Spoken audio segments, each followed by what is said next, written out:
overseas Indians, officially known as non-resident Indians. Indians migrate overseas, which is the highest annual number of migrants in the world.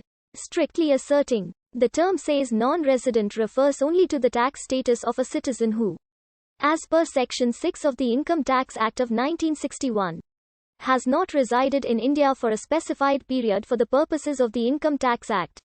The rates of income tax are different for persons who are resident in India and for NRIs.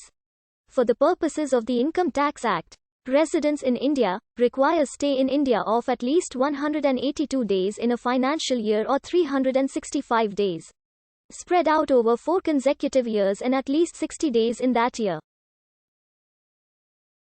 According to the Act, any Indian citizen who does not meet the criteria as a resident of India is a non-resident of India and is treated as NRI for paying income tax.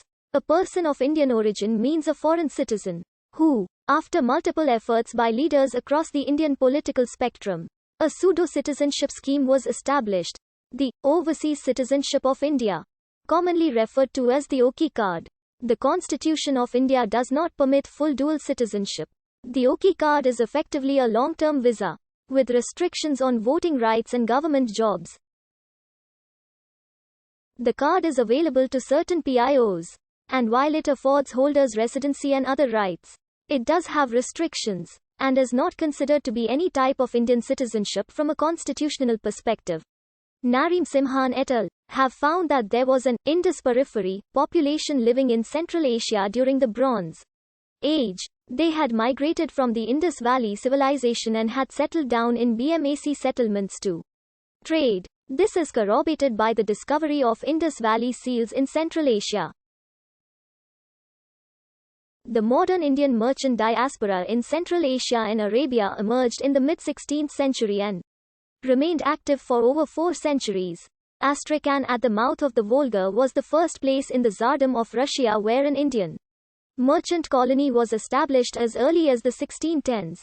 Russian chroniclers reported the presence of Hindu traders in Moscow and St. Petersburg in the 18th century. Multani people from Multan, Shikarpur and Mawar of both Hindu and Muslim background acted as bankers and merchants in Safavid, Persia.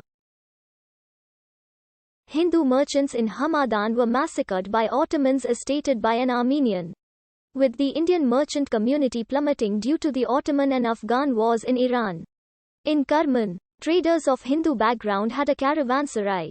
Traders of Indian background were mentioned by Jean Chardin, Jean de Thivano, Adam Oliarius and F. E. Kotov in the Safavid dynasty in Persia, where they lived along with Jews and Armenians. Traders from India of Sikh and Hindu background lived in the Kayar and Zand dynasties in Persia.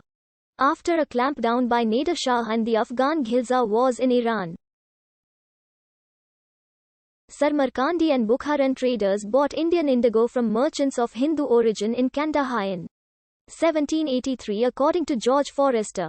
The tallest houses were owned by Hindus according to Elphinstone in 1815. Lumsden recorded 350 stores owned by Hindus in Kandahar. Finance, precious metals, and textiles were all dealt with by Sikhs and Hindus in Kandahar. A Hindu worked for Timur Shah Durrani in Afghanistan. Peshawar Hindus were in Kabul by 1783. Money lending was the main occupation of Hindus in Kabul. Armenians and Hindus lived in Kabul according to an 1876 survey. Jews and Hindus lived in Herat in the 1800s.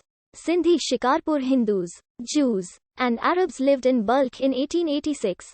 Sindhi and Punjabi were the languages used by Indians in Afghanistan. Some Afghan cities including Kabul have places of worship for Hindus and Sikhs. Local citizenship has been obtained in Afghanistan by Hindu and Sikh traders. Peshawari and Shikarpuri Indian traders were involved in Central Asia. The Shikarpuri invested in grain in the Bukharan Emirate as well as Ferghana cotton. They also engaged in legal money lending in Bukhara, which they could not legally do in Russian Turkestan. Jews, Hindus, Baluch, Persians, and Arabs lived in Samarkand, and Hindus and Baha'is live in Baluchistan and Khorasan in Iran. The money lenders and merchants of Hindu background from British India in Xinjiang were guaranteed by the British Consul General. Russian refugees, missionaries, and British Indian merchants and money lenders of Hindu background were potential targets of gangs of Kashgaris, so the Consulate General of Britain was a potential shelter. The killings of 2 Hindus at the hands of uirs took place in the Shamba Bazaar in a most brutal fashion. The plundering of the valuables of slaughtered British Indian Hindus happened in Posgam on the 25th of March, 1933, and on the previous day in Karghalak at the hands of uirs. Killings of Hindus took place in Khotan at the hands of the Bugra Amirs. Antagonism against both the British and Hindus ran high among the Muslim Turki Uyghur rebels in Xinjiang's